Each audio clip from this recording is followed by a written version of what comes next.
brother.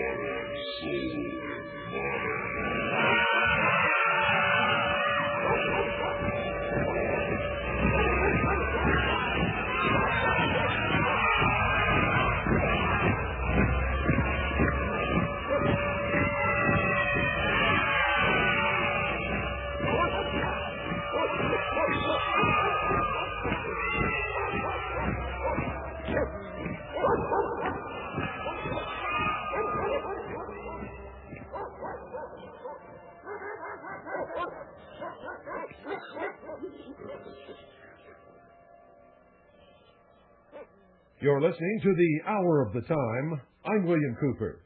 Good evening, ladies and gentlemen. I hope you're all ready for tonight's broadcast. This is a live broadcast. And we're going to talk about documents that I saw while I was with the Office of Naval Intelligence, specifically on the intelligence briefing team of the United States Commander-in-Chief of the Pacific Fleet, who at that time was Admiral Bernard Clary. These documents outlined the coming formation of a one-world socialist government.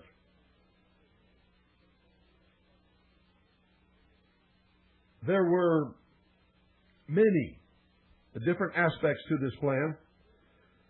One called for the ultimate unification of all religions into one, or to put it another way, the destruction of all existing religions, save the religion of the group that is bringing about what is known to most of us as the New World Order. It is, in fact, and it was revealed by this plan, that they are the sum total of the highest adepts of all of the secret societies and so-called fraternal orders, which as one body make up the mystery schools, or the ancient mystery religion of Babylon.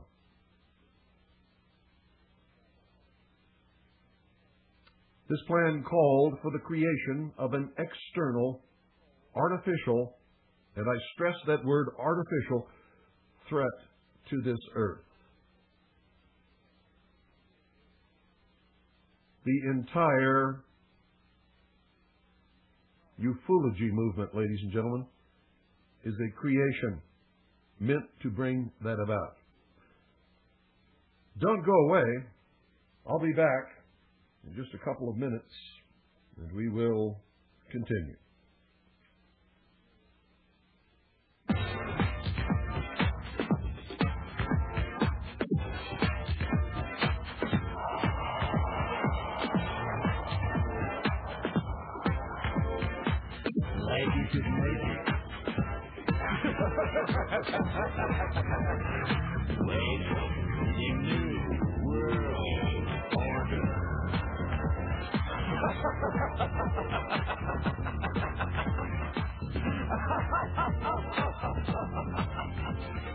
Never in human history has so few taken so much from so many as America's Illuminati and the warlords of Wall Street and Washington. In just 8 years, these banksters and international government gangsters took us from the greatest creditor nation to the largest debtor nation on earth. Our standard of living has dropped like a rock for 4 out of every 5 Americans. They have foreclosed on our homes, our farms, our factories. They've extorted your jobs and surrendered our arms. They want it. A new world order. A new world order. A new world order. A new world order.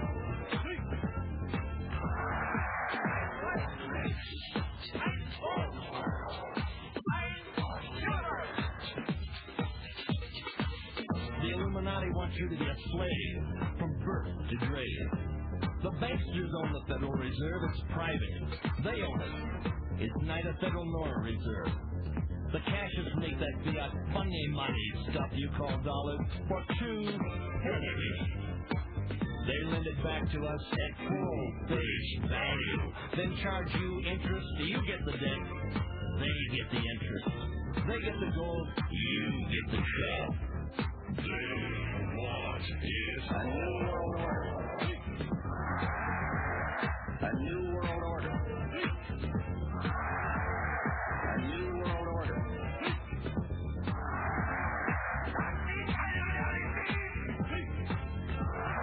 It is a big idea.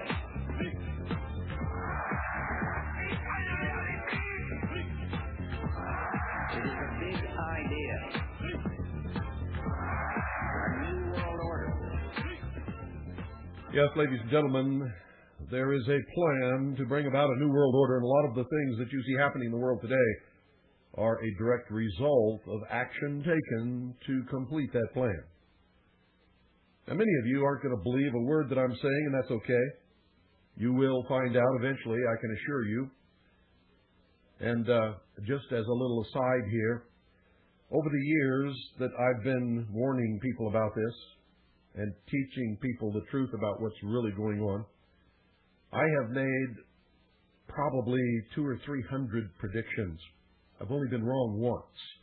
All of my predictions have come true, ladies and gentlemen, except for one, and that was my prediction that Manuel Noriega would not be tried in an American court nor serve any time in an American prison because it was against the law of nations for somebody like the United States to arbitrarily decide to arrest the leader of a foreign country. Just as their diplomats have immunity when they are here in this nation representing their country, the heads of government of all countries have diplomatic immunity unless they are captured as an act of war. But that was no war, ladies and gentlemen. It may have been an act of war, but it was no war. It was a police action. I mean, our troops went down there specifically to arrest Manuel Noriega on charges put forward by the Justice Department in a United States court. It was unlawful. But at that time, I was not aware that they were so far along in their plans that the concept of sovereign nations no longer stands. Which means if another nation ever becomes more powerful than the United States of America, they can do the same thing to us, ladies and gentlemen, or the United Nations. If the Security Council votes to arrest the President of the United States based upon the precedent that we set in Panama, they can do it. Now, I'm going to overlap on yesterday's broadcast just a little bit to make sure that we're not behind in anything. I want to make sure that everybody understands exactly what I'm talking about. And I don't want to come in the middle of something that we started yesterday, so we're going to back up a little bit. And I'm going to go over some material that we have already covered. As always, when you listen to the Hour of the Time, folks, make sure you have pen and paper handy and that you use it. Take copious notes. And once you have this information and you understand it, if you watch the events happening in the world, all of a sudden, things will begin to come together and make sense to you that made no sense to you ever before in your life. If you really believe that things on the worldwide scale happen all the time by accident, then you're not playing with a full deck of cards, folks. If all of these things were happening by accident, at least some of them would happen in our favor. But they're not. The law of averages, the laws of statistics say that eventually the card has to come up in our favor. We have to get a winning hand. But we are continually losing big time. And I mean big time. So let's back up. Remember, I talked yesterday about the creation of an artificial alien threat to this earth to facilitate the destruction of sovereign nations, the coming together as one humanity under a one world government, with all people willing to make whatever sacrifices are called upon them to make, such as giving up all your liberties and freedoms and anything else they may ask you to do, in order to oppose this external threat. And I talked about a lot of other things, but if you want to go back and cover those, folks, you're going to have to buy the tape. Now, this radio station and this broadcast is owned and operated by the Independence Foundation Trust, which is a non-profit charitable organization.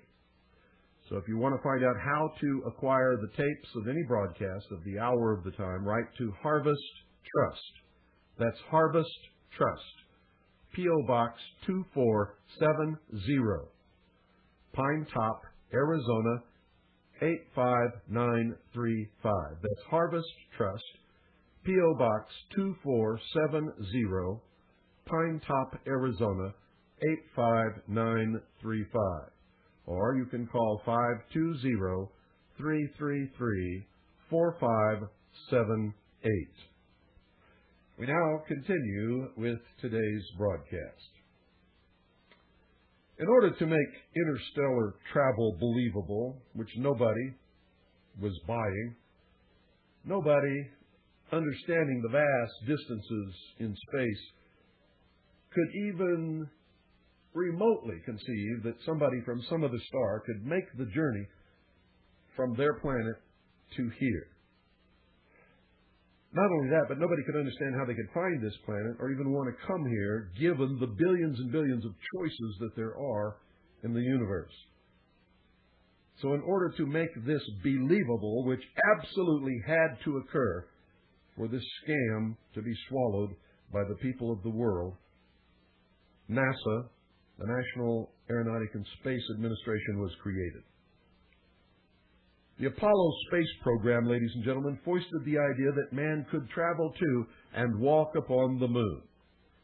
Every single Apollo mission was carefully rehearsed and then filmed in large sound stages at the Atomic Energy Commission's top-secret test site in the Nevada desert and in a secured and guarded sound stage at the Walt Disney Studios, within which was a huge-scale mock-up of the moon. All the names, missions, landing sites, and events in the Apollo space program echoed the occult metaphors, rituals, and symbology of the Illuminati's secret religion. One of the most transparent, not the most, but one of the most transparent, was the faked explosion on Apollo 13, which was the metaphor for the initiation ceremony involving the death, which was the explosion, placement in the coffin, which was the period of uncertainty of their survival, communion with the spiritual world and the imparting of esoteric knowledge to the candidate, which was the orbit and observation of the moon without physical contact, rebirth of the initiate, which was the solution of the problem and repairs, and the raising up by the grip of the lion's paw, which was the re-entry and recovery of Apollo 13. 13, ladies and gentlemen, is no coincidence. It is the number of death and rebirth, death and reincarnation, sacrifice, the phoenix, the Christ, but not the Christ that you know if you are a Christian, and the transition from the old to the new. Another revelation to those who understand the symbolic language of the Illuminati is the hidden meaning of the names of the space shuttles. Listen to this very carefully. I assume that you all know the names of the space shuttles. If you don't, they are all included in this sentence. Quote, a Colombian enterprise to endeavor for the discovery of Atlantis, and all challengers shall be destroyed, end quote. Exploration of the moon, ladies and gentlemen, stopped because it was impossible to continue the hoax without being ultimately discovered. They were pressing their luck as it was. And of course, they ran out of pre-filmed episodes. No man, ladies and gentlemen, listen to me very carefully, no man has ever ascended higher than 300 miles, if indeed any have ever ascended that high above the Earth's surface. No man has ever orbited, landed on, or walked upon the moon in any publicly known space program. If man has exceeded the 300-mile limit, and if man has ever truly been to the moon, it has been done in secret and with a far different technology. It was not done in the Apollo space program. And any high school student with a basic physics book can prove it. the tremendous radiation encountered in the Van Allen belt. A belt surrounding the Earth, ladies and gentlemen, of such intense radiation that before this information became embarrassing, scientists stated unequivocally that for a man to get through the Van Allen belt without frying in this radiation, he would need a 4-foot-thick lead shield. But that's not all. In space, there is solar radiation. You see, standing on the surface of the Earth or anywhere within our atmosphere, even a thin atmosphere, we are protected from the solar radiation and from the tremendous increase above the normal solar radiation that is created by solar flares and flung throughout the universe. Most of them are unpredictable, cannot be predicted. There's no such thing as saying we're going to send a man from the Earth to the moon during this period of time because we know there's not going to be any solar flares or solar storms. And thus they'll be safe from radiation. Cannot be done. On top of that, there's cosmic radiation. On top of that, there is a tremendous problem with temperature control and many other problems connected with space travel, which prevent living organisms leaving our atmosphere with our known level of technology. As I said, any intelligent high school student with a basic physics book can prove NASA faked the Apollo moon landings. Now, if you doubt this, ladies and gentlemen, please explain how the astronauts walked upon the moon's surface enclosed in a spacesuit in full sunlight, absorbing a minimum of 265 degrees of heat surrounded by a vacuum. 265 degrees, ladies and gentlemen, is 55 degrees above the boiling point of water. That would take one hell of an air conditioning system to keep them cool. NASA tells us the moon has no atmosphere and that the astronauts were surrounded by the vacuum of space. Well, if that's true, ladies and gentlemen, heat is defined as the vibration or movement. Heat is defined, ladies and gentlemen, as the vibration or movement of molecules within matter. The faster the molecular motion, the higher the temperature. The slower the molecular motion, the colder the temperature. Absolute zero is that point where all molecular motion ceases. In order to have hot or cold, ladies and gentlemen, molecules must be present. NASA tells us that space is absolute zero, that it is colder than any cold that any person has ever experienced, because absolute zero is like 200 and something degrees below the zero that you know about. Do you understand what I'm telling you? That is a lie. NASA has intentionally lied to us all of these years. Space is a vacuum. A vacuum is a condition of nothingness where there are no molecules. Vacuums, ladies and gentlemen, exist in degrees. Do you understand what I'm telling you? Some scientists tell us that there is no such thing as an absolute vacuum. But space is the closest thing to an absolute vacuum that has ever been known to us. There are so few molecules present in most of the areas of what we know as space that any concept of hot or cold is absolutely impossible to measure. For all intents and purposes, it cannot be measured, does not exist. Now remember, a vacuum is a perfect insulator.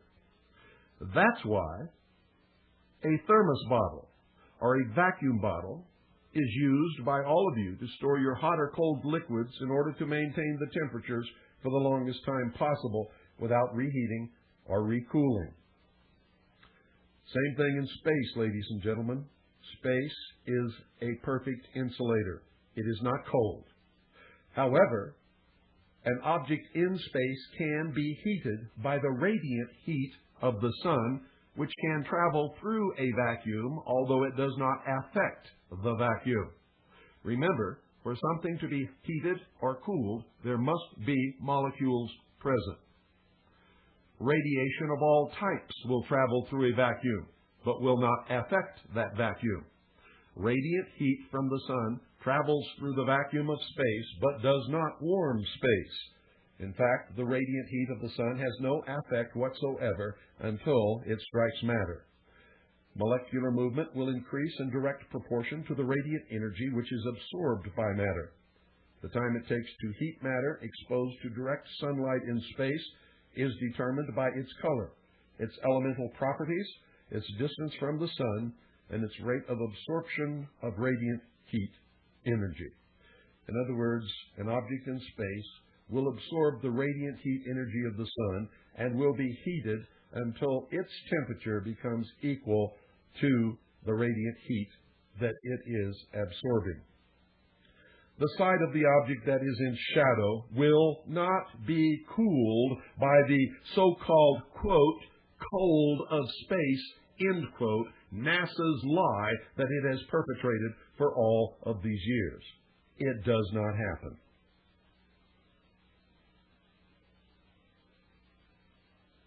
Heat will spread through any object, through contact of molecule against molecule, until the heat of the object all over the object has become equal, ladies and gentlemen. Now understand what I just told you. Objects which are heated cannot be cooled by space. In order for an object to cool, it must first be removed from direct sunlight, and then it will stay at the temperature that it is at for quite a long time, until the molecular motion slows down through the resistance of molecules vibrating against each other, until all motion stops if the object is kept out of direct sunlight for a long enough period of time. Objects which are in the shadow of another object will eventually cool, but not because space is cold. Space is not cold. Space has no temperature whatsoever. Space is a perfect insulator. Hot and cold do not exist in the vacuum of space, or in any vacuum for that matter. Objects cool because the laws of motion dictate that the molecules of the object will slow down due to the resistance resulting from striking other molecules until eventually all motion will stop, provided the object is sheltered from the direct and/or indirect radiation of the sun and that there is no other source of heat. And this process takes quite a long time. NASA insists the spacesuits the astronauts supposedly wore on the lunar surface were air-conditioned. An air conditioner cannot and will not work without a heat exchanger. A heat exchanger, ladies and gentlemen, simply takes heat gathered in a medium such as Freon from one place and transfers it to another place. Water can be used. Air can be used. Anything that will conduct heat can be used for this process. This requires a medium of molecules which can absorb and transfer the heat, such as the atmosphere or water. An air conditioner will not and cannot work in a vacuum. NASA, in fact, says that their air conditioning works by a system of tubes which carry water all around the body, all throughout the spacesuit, and to a heat exchanger, which is cooled by ejecting water onto coils which freeze because of the cold of space, and then the water on the coils absorbs the heat from the water in the coils and then evaporates into space. Does not happen, ladies and gentlemen. It is another lie. Such a system might work in the atmosphere of the Earth, but it will not work in the vacuum of space. In fact, if you look at the videotapes, the good videotapes of the astronauts walking around in their spacesuits, you will see no tubes of heat exchangers of any kind and no ice formed on their backpacks anywhere at any time, which means if such a heat exchanger exists, it must exist underneath the backpack, and there must be an opening there so that the ice can have contact with the vacuum of space. When you watch the astronauts bend over, you will see that there is no opening on the bottom of their backpack. NASA has lied to us again. There is no heat exchanger. There is no way that the spacesuits can be cooled surrounded by a vacuum in space, ladies and gentlemen. Not only that, but even if they had a heat exchanger that was hidden in the backpack and was somehow open to the vacuum of space so that ice could evaporate, NASA has proved themselves a liar through their own words by stating that they have found ice in the shadowed portions of craters that are never lit by the light of the sun. Ice that has been there for millions, maybe billions of years. So NASA themselves have told us that ice will not evaporate into the vacuum of space. NASA has lied once again. An air conditioner will not and cannot work in a vacuum. A spacesuit surrounded by a vacuum cannot transfer heat from the inside of the suit to any other place. The vacuum, remember, is a perfect insulator. A man would roast in his suit like a hot dog in such a circumstance. The same laws of physics apply to any vehicle traveling through space. How did they cool the vehicle? Traveling through space, ladies and gentlemen. Thank you, honey. My little daughter just got home and brought something in to show to me. The same laws of physics, ladies and gentlemen, apply to any vehicle traveling through space. NASA says they solved the problem of heat buildup in the space vehicle traveling from the Earth to the Moon, which you'll remember took several days, by slowly rotating the spacecraft so that as one side was heated, this is exactly what they tell us, as one side is heated, it slowly rotates into the shadow side where it is cooled by the sub-zero temperatures of space. Another lie. Remember, space is a vacuum. It is a perfect insulator. The only thing that NASA could accomplish by slowly rotating the vehicle as it traveled through space would be to roast the astronauts evenly all the way through from all sides, just like a hot dog or a turkey on a spit. Do you understand what I'm telling you? There is no way to cool that spacecraft traveling through space, and the way that NASA does it, or the way that NASA has told us that they did it, is a lie. It is a lie. Remember, they told us that the spacecraft is slowly rotating as it travels through space. And as one side is heated to the tremendous temperatures caused by the radiant heat of the sun, it slowly rotates into the shadow side. It's always rotating, so it doesn't stay there very long. But NASA claims that it was cooled by the sub-zero temperatures of space. It is a lie. If the spacecraft was cooled by the sub-zero temperatures of space, why isn't your coffee cooled in the sub-zero temperatures of the vacuum that surrounds your coffee in a vacuum bottle? Because there is no temperature in a vacuum, and that's exactly what keeps your coffee hot, ladies and gentlemen. NASA has lied to us. NASA and the Apollo space program is one of the biggest hoaxes ever perpetrated. And this is just one of over 100 valid scientific reasons why NASA and the Apollo space program are two of the biggest lies ever foisted upon the unsuspecting and trusting people of the world. The head of NASA at the time of the Apollo space program, Mr. Kleindienst, was rewarded for his ability to hoodwink the world. He is now the Grand Commander of the Council of the 33rd Degree of the ancient and accepted Scottish rite of Freemasonry of the Southern Jurisdiction. In other words, he's the boss of almost all of the Freemasons in the world. All of the astronauts were Freemasons. All of them, ladies and gentlemen. There's a photograph in the House of the Temple in Washington, D.C. of Neil Armstrong on the moon's surface, supposedly. We know that he really was not there when this photograph was taken. In his spacesuit, holding his Masonic apron in front of his groin. The effect upon the people of the world was that if we could go to the moon other creatures from other worlds could travel to our Earth, especially an advanced race of other creatures.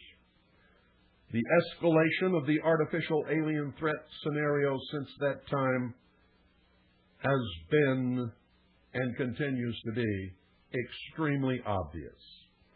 After hearing this broadcast, you should go back and watch Independence Day again and listen very carefully to all of the dialogue, especially that spoken by the President and some of the other leaders of the world.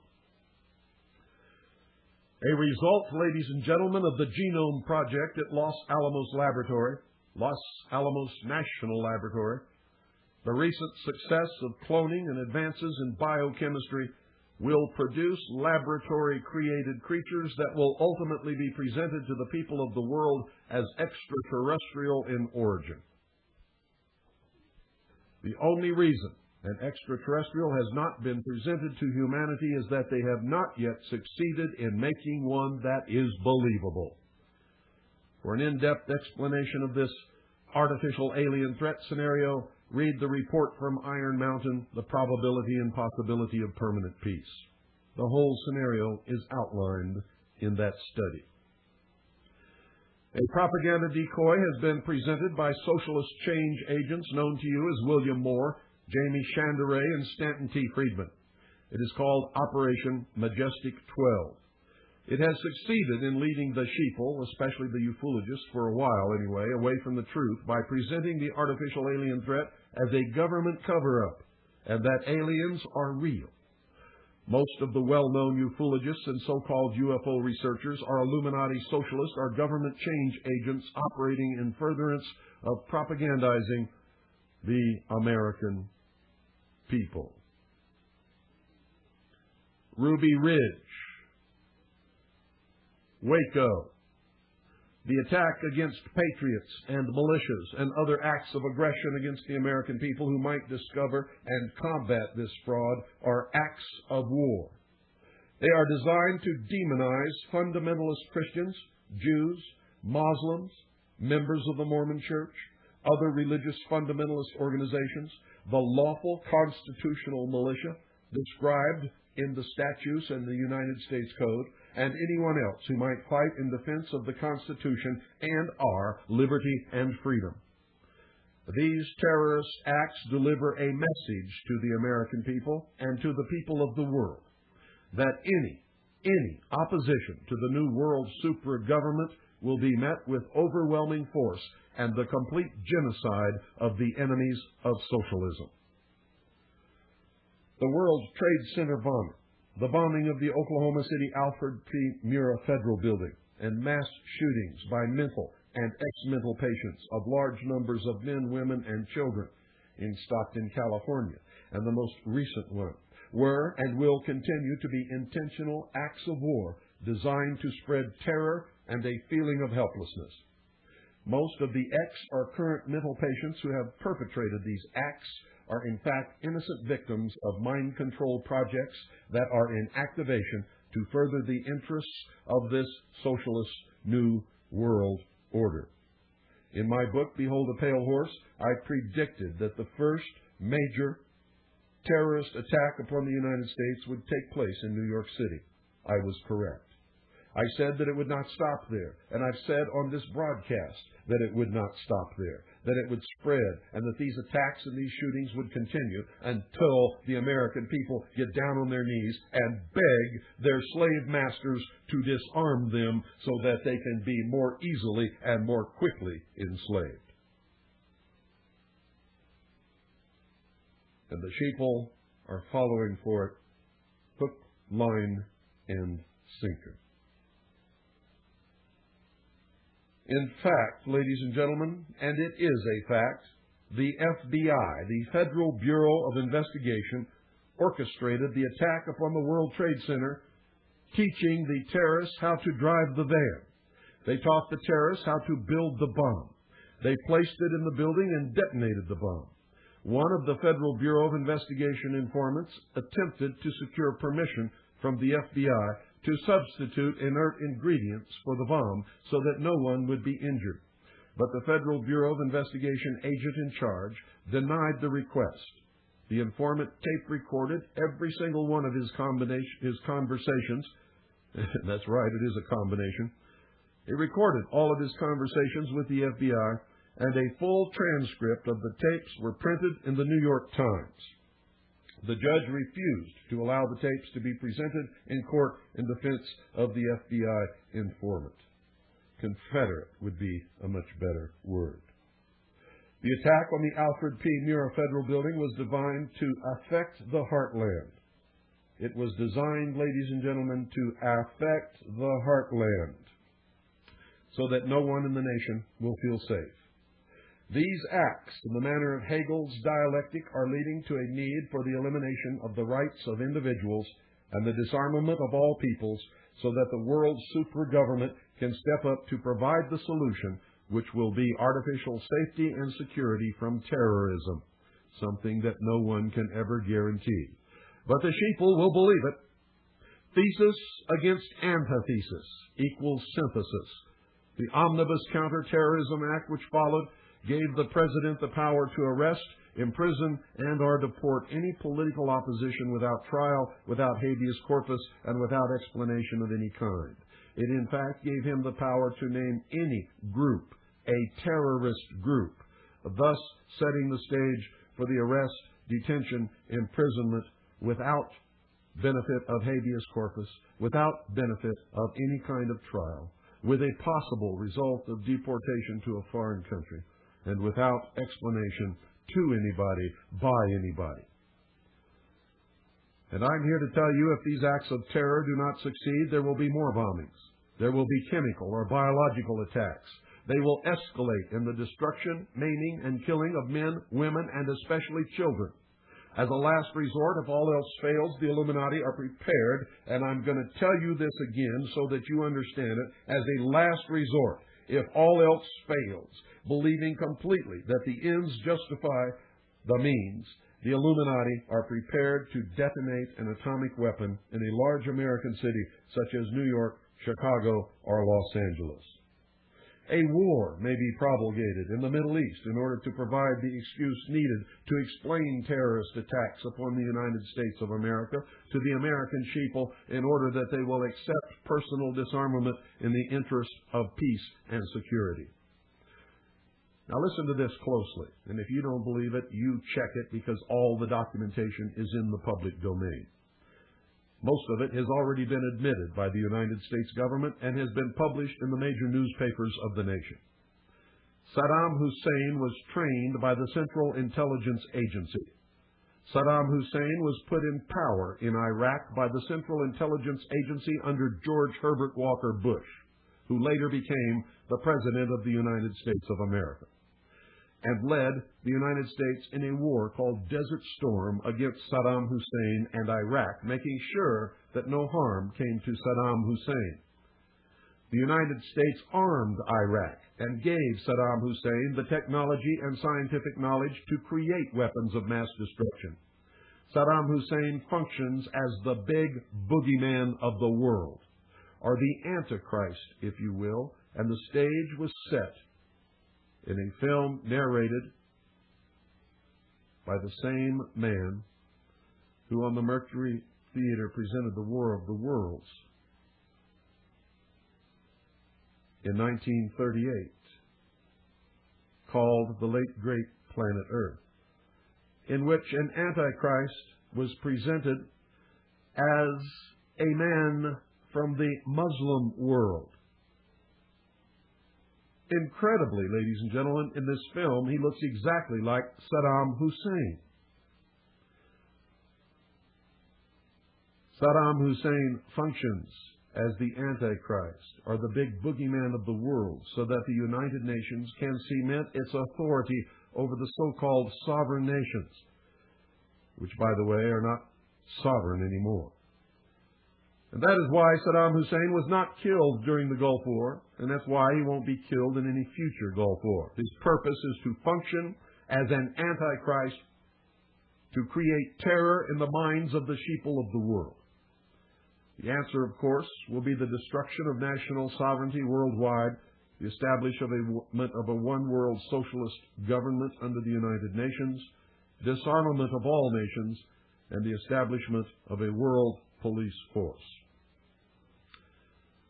The terrorist attacks, ladies and gentlemen, which will be launched in the United States will be blamed upon Middle Eastern religious fanatics, Christian fundamentalists, white supremacists, patriots, or militias. A more immediate result of these operations will be the increased use of military forces, weaponry, and equipment such as tanks and armored personnel carriers in civilian law enforcement. The suspension or elimination of habeas corpus, the elimination of jury trials, and the institution of martial law with show trials conducted by a tribunal of judges. When you continue to hear this constitutional republic referred to as a democracy, you must remember that V.I. Lenin, the founder of the Soviet Union, said, quote, "Democracy is indispensable to socialism," end quote. When you hear our military referred to as UN peacekeepers, remember that both Karl Marx and Lenin defined peace as, quote, "the elimination of all opposition to socialism," end quote. When you wonder where all this is taking us, remember that both Marx and Lenin stated that, quote, "the ultimate goal of socialism is communism," end quote. And if you think communism is dead, read Gorbachev's book, Perestroika, and he will tell you quite the opposite. But if you think the fall of the Soviet Union was the end of communism, read Golitsyn.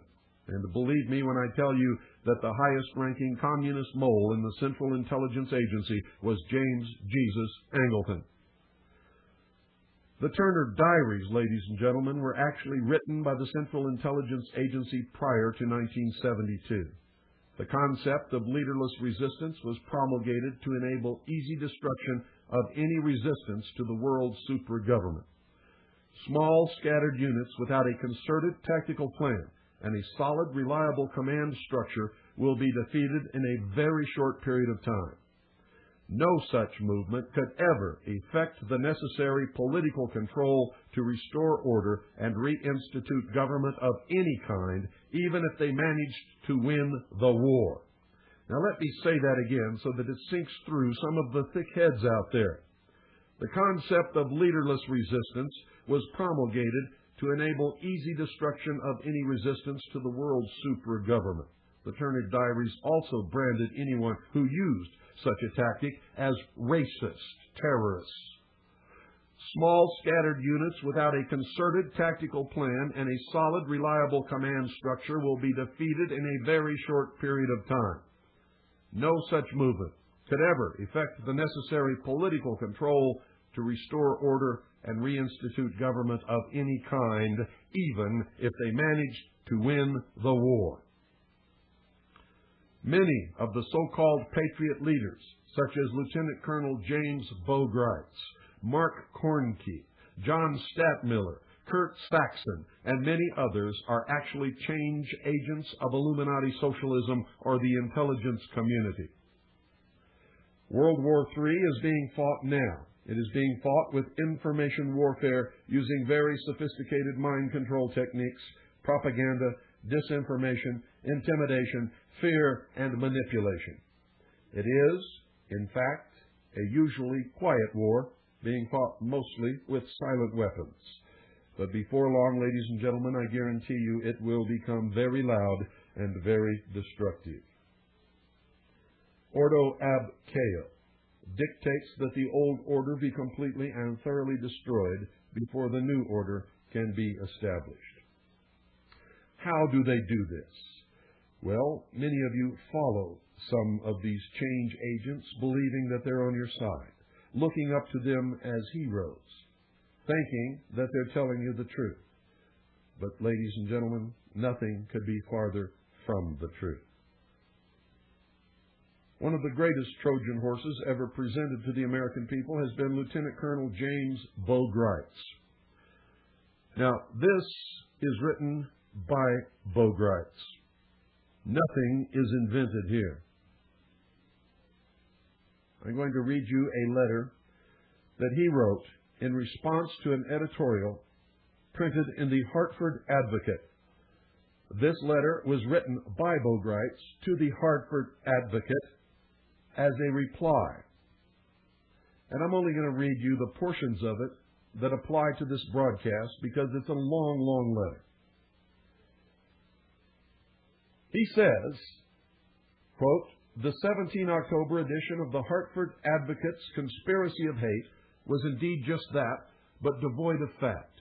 Since its release, outraged Americans have faxed and mailed me copies from all over the United States. It is unfortunate that the Advocate printed this extensive cover article without so much as a phone call to me. This was irresponsible and insupportable journalism, unless the purpose of the publication is to provide the public with fish wrap. The article cast me as a militia-leading, government-hating, anti-Semitic racist supporter of the Ku Klux Klan and neo-Nazis, all of which is a blatant lie. In accordance with United States Codes 10 and 32, which define the unorganized militia, let me say that again so that there's no mistake here, which define the unorganized militia as a regular, listen to me very carefully, he makes a confession here, as a regular United States Army officer on retainer with hip pocket orders, I cannot be a member of any militia. I neither belong to nor lead any such organization. Neither do I support fear of black helicopters, United Nations, or extraterrestrial invasions. I have steadfastly done everything in my power to dissuade anarchist militia activity and debunk people who advocate violence.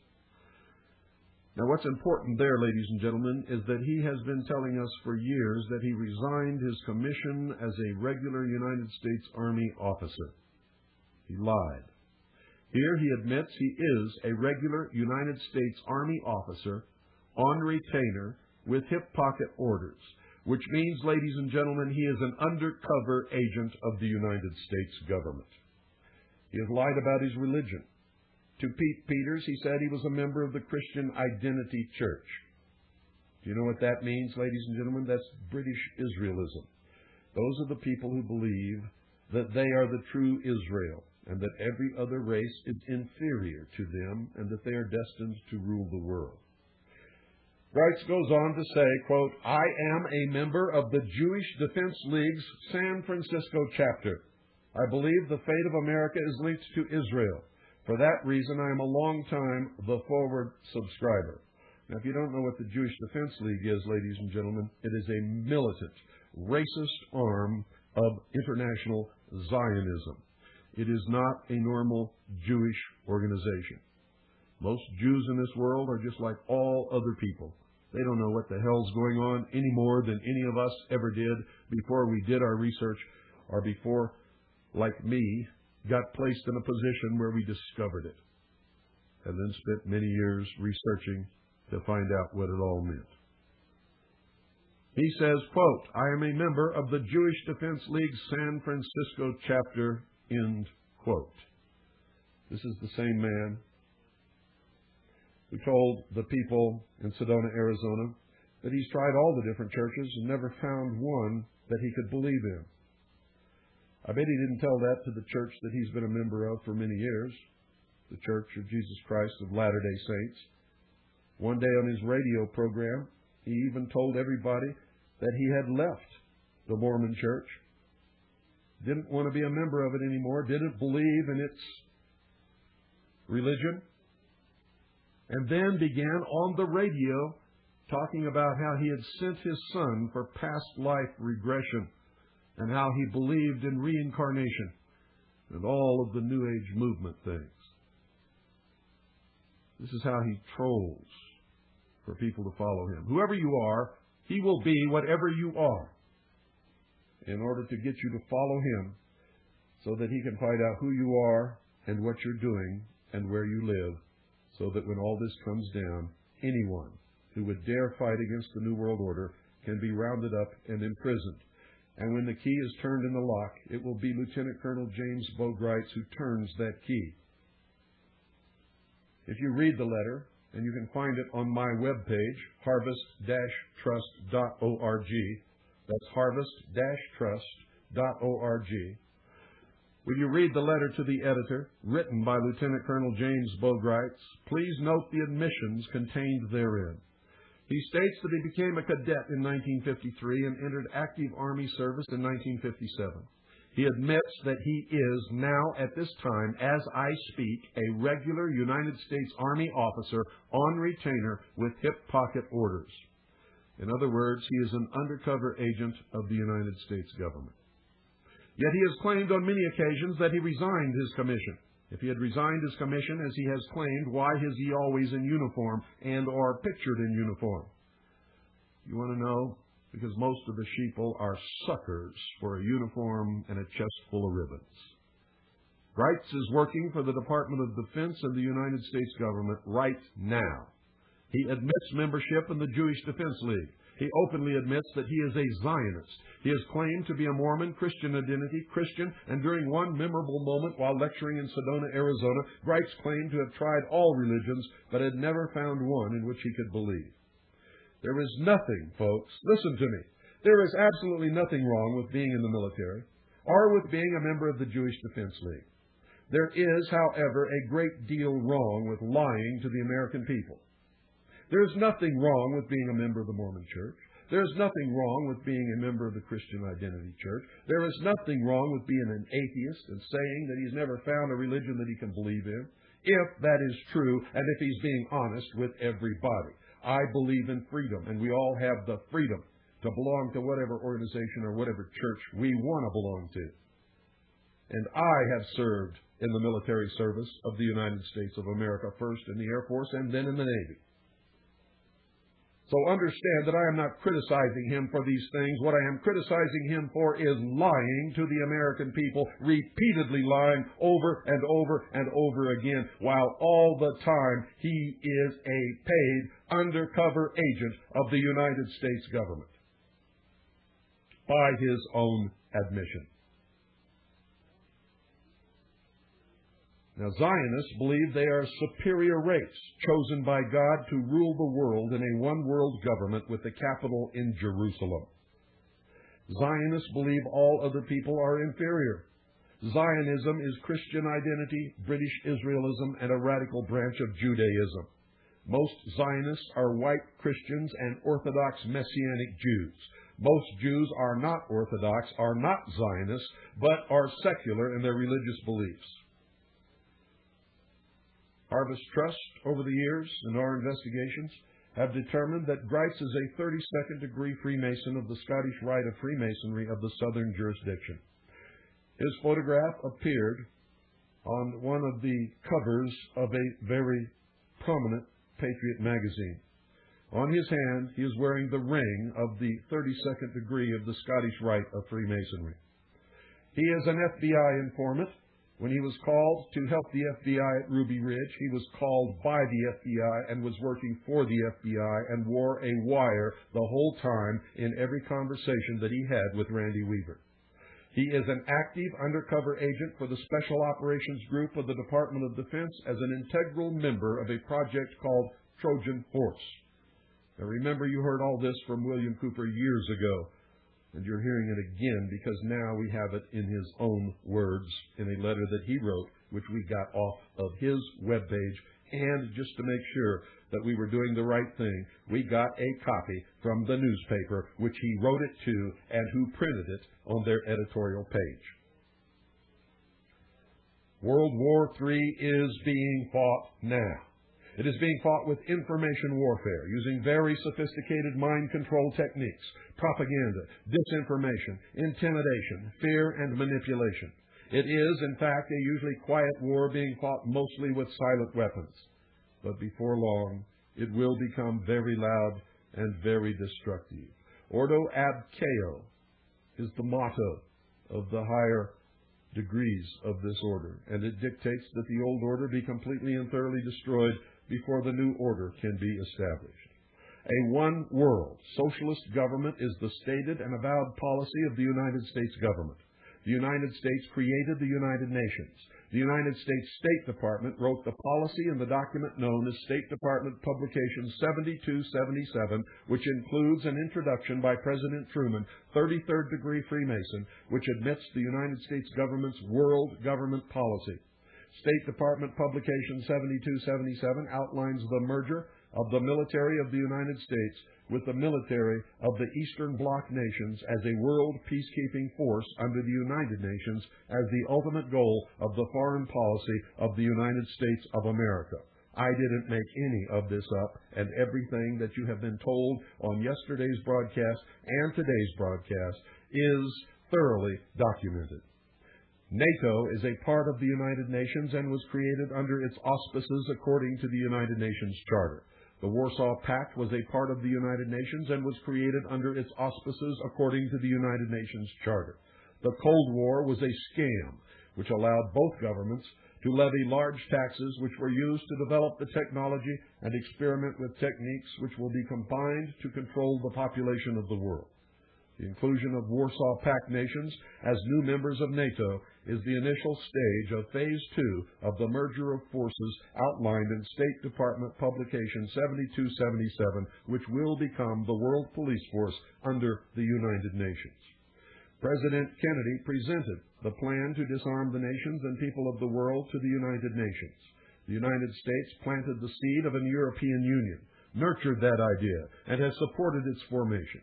When the leader of the old Soviet Union banged his shoe on his desk at the United Nations and screamed, quote, "We do not have to invade the United States. We will destroy you from within," end quote, he was telling us the truth.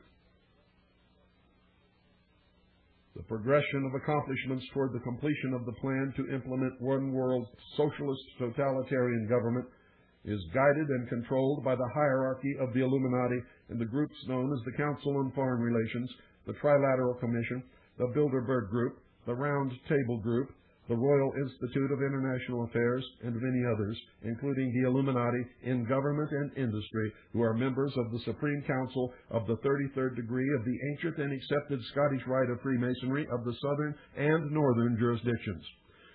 The Supreme Council of the York Rite of Freemasonry, International Zionism, B'nai B'rith, the Grand Lodge of France, the Grand Lodge of England, the Order of the Golden Dawn, the Ordo Templi Orientalis, the Rossi Cruci, the Sovereign and Military Order of the Knights of Malta, the Knights Templar, the Jason Society, the Vatican, and many others, too numerous to list. See the occult and other links on our homepage. You will be amazed. It's harvest-trust.org on the Internet. I will finish this tomorrow, ladies and gentlemen, because once again, we've run out of time. Good night, and God bless each and every one of you. And if I've scared you, good. It's about time somebody did. All of a sudden, in the middle of the night, there's a loud knock on your door. Hey, honey, something's not right. Throw out your arms. Step on massacre. We're here from the government.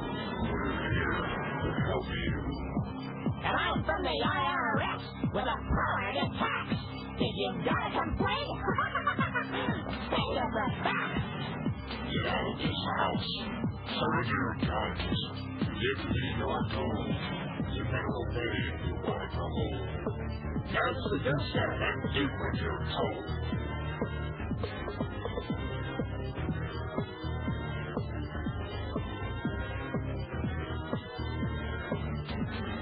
Hillary Salala, Reno Janet Dyke, reading the words of General Albert Pike, demonic founder of the Ku Klux Klan, engineer of the Masonic Master Plan. Pike said Lucifer is God across this land, and Clinton's saying take the mark in your right hand. While we're all dancing to the drums of the Fourth Reich, Clinton's preparing it for another huge tax hike. Order out of chaos, depression, inflation, creates a panic and rapes the nation. crisis creation. Incite black and white. Program agitation. Don't resist! You're surrounded! By the UN in white and brown, the ATF, the men in black, and the one world order. But it's not new. Iron Mountain, computer beasts, and cattle mutilations. Black projects, UFOs, and weird genetic combinations. The Nazi doctors didn't die? Come on, get hip. They came here with the OSS through Operation Paperclip. National ID, debit cards? Yeah. Vaccination biochip, milk carton kits, genetic engineering. Clinton says her health plans for you and your own good. Sure. And Adolf Hitler's Robin Hood. Masonic mind manipulation. Inciting riots is crisis creation. Biochip implantation. Vaccinate your kid for UN identification. This is a test for all of us. So I have today just one simple request. A comprehensive package of healthcare benefits that are always there and can never be taken away.